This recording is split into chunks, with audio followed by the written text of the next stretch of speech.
All right, snowmobiling round 3. I guess I had not reached that point yet where you realize you're not invincible anymore, and I was still in the invincible phase, and round 2 went so well, I didn't connect the dots that round 3 might be even more fun.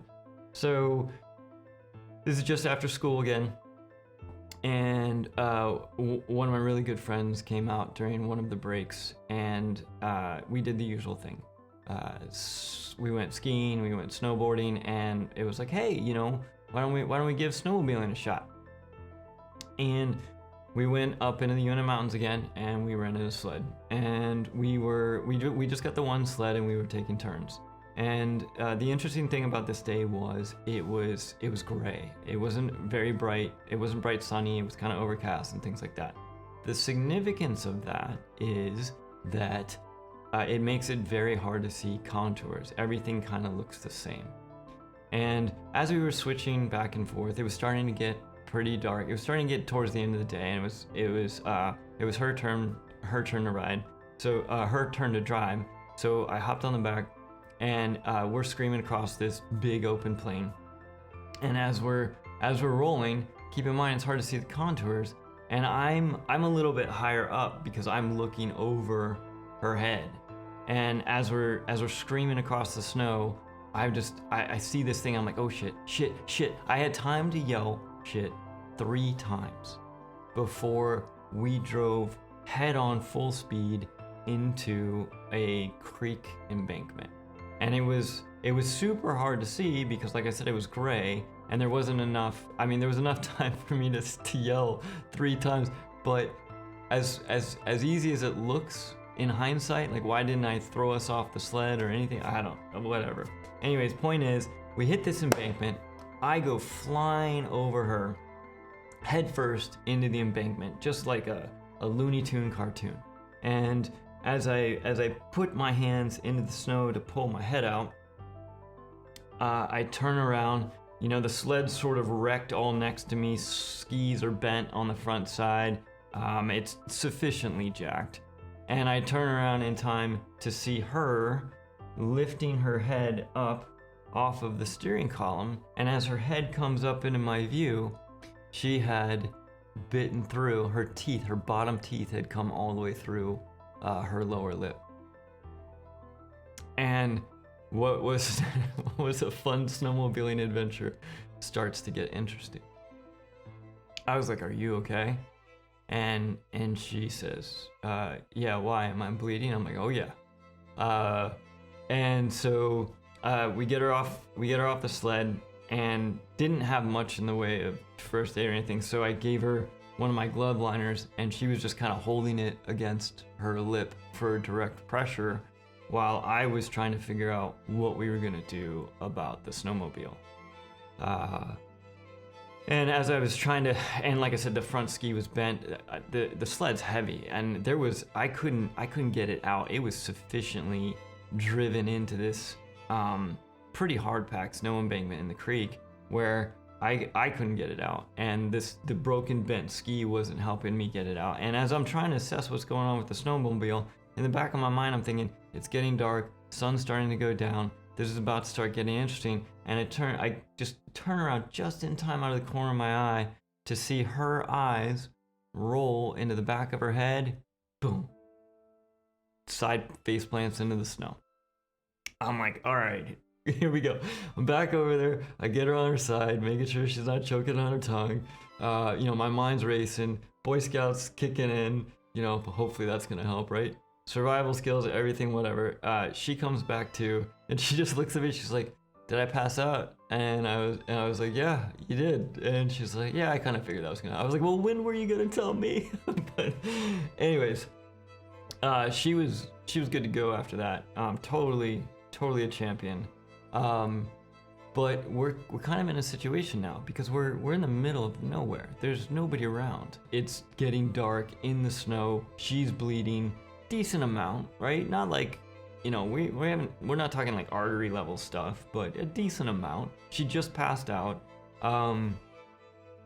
You know, everything's not okay right now. So I'm like, all right, you okay? I kind of go back to trying to work on the sled, and right around then, a group of snowmobilers went by on the horizon. So I'm standing up there screaming my head off, waving gloves, trying to get their attention. Nothing. And so we're out there, and it's getting darker. And I go back to working on the snowmobile, trying to see if I can get it out of the embankment. In hindsight, I don't even know if that would have helped. Probably would have been better just to, potentially started walking. But at the same time, I wasn't sure, because she was still bleeding out of her lip pretty decently. But we had the glove, the direct pressure, everything was good. But we had no food, we had no shelter. Things were kind of starting to get interesting. And then 2 more groups of snowmobilers went by. The second one nothing. Like, couldn't see us, had no idea we were there. And then just as it was, the sun was kind of going down, the last group, by some chance, as I'm standing there waving, trying to get their attention, they were able to see us. And so they came over and kind of, honestly, they totally helped us out. It was a pretty large group. I want to say there were at least 6 or more snowmobiles, and they were awesome. They helped get so we basically split in 2, and this is where I start getting nervous, right? And this is where things get, continue to get entertaining. So the deal is, they're going to take my friend and rush her back to get her to the hospital, because she's, bitten through the bottom of her lip. And then some of them are going to stay behind to help me get the sled out of the embankment and get it back to where the sled goes. So we split off, and my mind's racing. I'm like, what did I just do? I just gave somebody, I'm hoping she's going to be safe, right? I'm hoping these are all good people, which, they were. We were out there in the middle of nowhere. They stopped and stuff like that. But it doesn't mean it didn't at least cross my mind, her safety and stuff like that. So I'm scrambling, trying to get this sled out. We get the sled out, again, the ski's bent. It's not going anywhere. We hook it up to one of the other sleds. We start snowmobiling back. They're basically towing the sled. We get back to the sled rental place, and I'm not even listening to what to do. I'm just signing all the paperwork and handing over, like, it's gonna be, $1,000, whatever. I didn't even care. At this point, all I wanted to do was get to the doctor to check to make sure my friend was okay. And so I just slapped down the credit card, paid whatever $1,000 it was to replace the skis and replace all the damage and all those other things. And then got the address where she'd been taken to and booked. It's dark now. Book it to the clinic. Now, as if that wasn't fun enough, I get to the clinic and the adventure continues.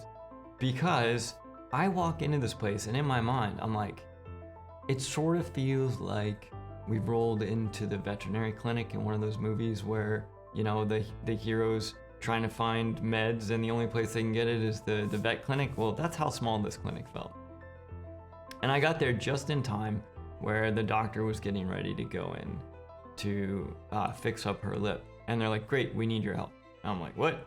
So now, after all the fun that we've had, I find myself in a makeshift ER type deal where I'm the nurse handing the doctor all of the stuff that he needs, like the knives and the stitches, and he basically laid everything out that I was gonna have to hand him as he was doing the work.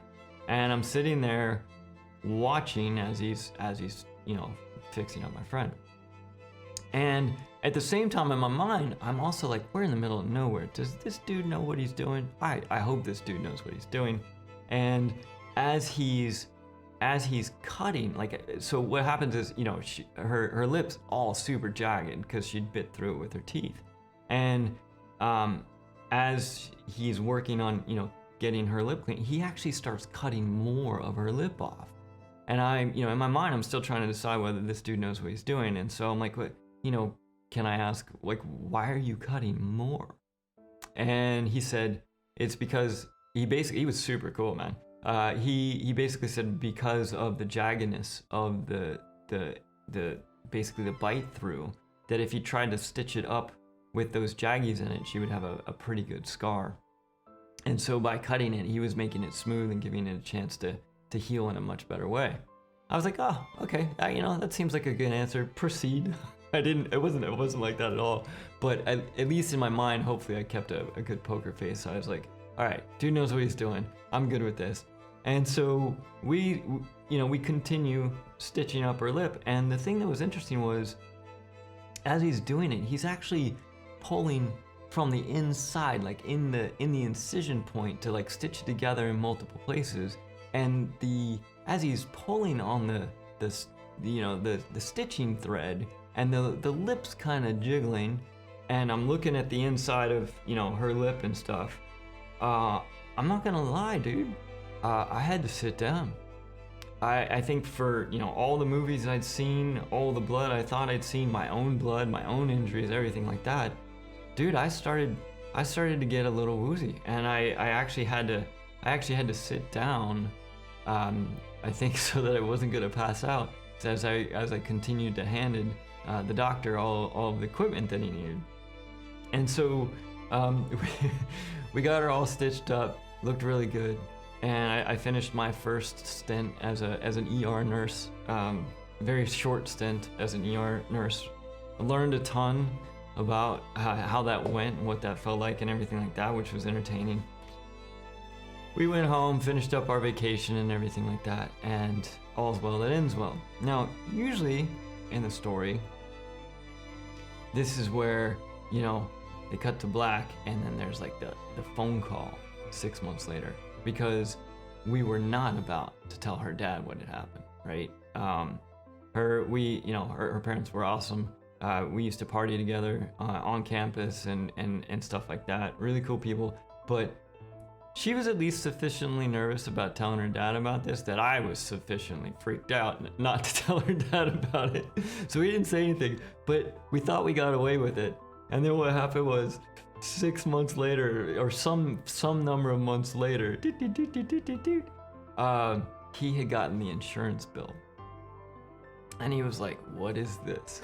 So I'm pretty sure, I don't know if I was safe east of the Mississippi and south of Virginia for a long period of time.